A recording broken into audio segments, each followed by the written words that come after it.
Assalamualaikum warahmatullahi wabarakatuh. Nama saya Dwi Cita Hirani Rangkuti dari kelas MB 5C NIM 1805171015.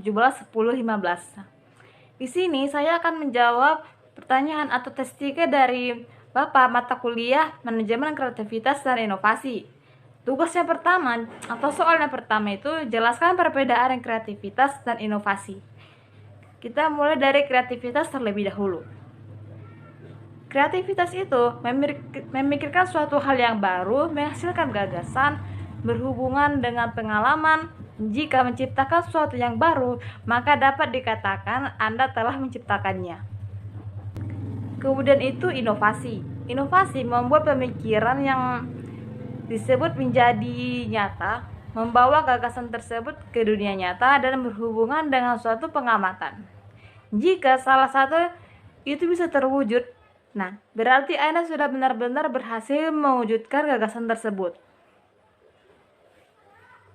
Soal yang kedua, jelaskan cara mengelola kreativitas karyawan perusahaan. Untuk mengelolanya,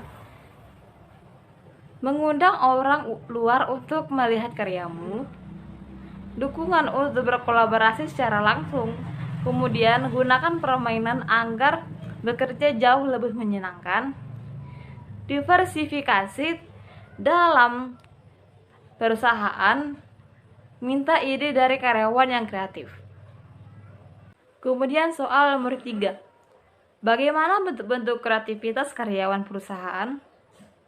Yang pertama itu inovasi untuk proses kerja optimal, terosokan baru dalam lingkungan kerja yang sehat, mencari solusi terbaik untuk soalan yang dihadapi. Kemudian melakukan kolaborasi dan dengan yang lain, memberikan masukan atau motivasi.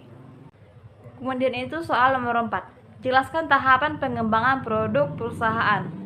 Yang pertama itu menciptakan ide produk, kemudian menyaring atau memilih ide produk, lalu mengembangkan dan pengujian konsep, kemudian pengembangan strategi pemasaran, lalu analisa bisnis, pengembangan produk, uji pemasaran atau skala kecil, dan juga komersialisasi.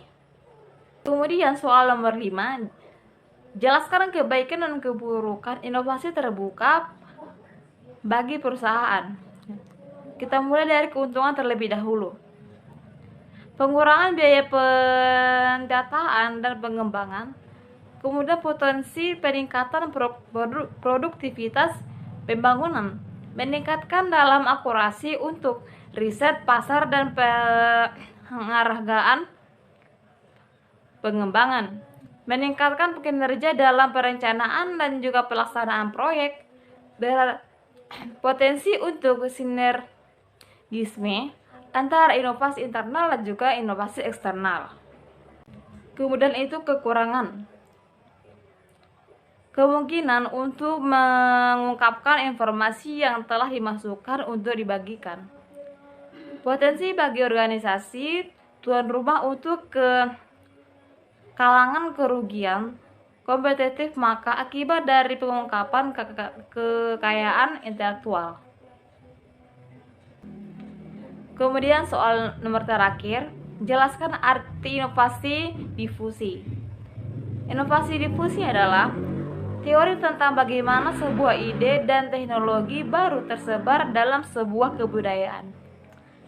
Iya, itulah jawaban dari saya untuk tes 3 Manajemen Kreativitas dan Inovasi. Sekian dari saya. Assalamualaikum warahmatullahi wabarakatuh.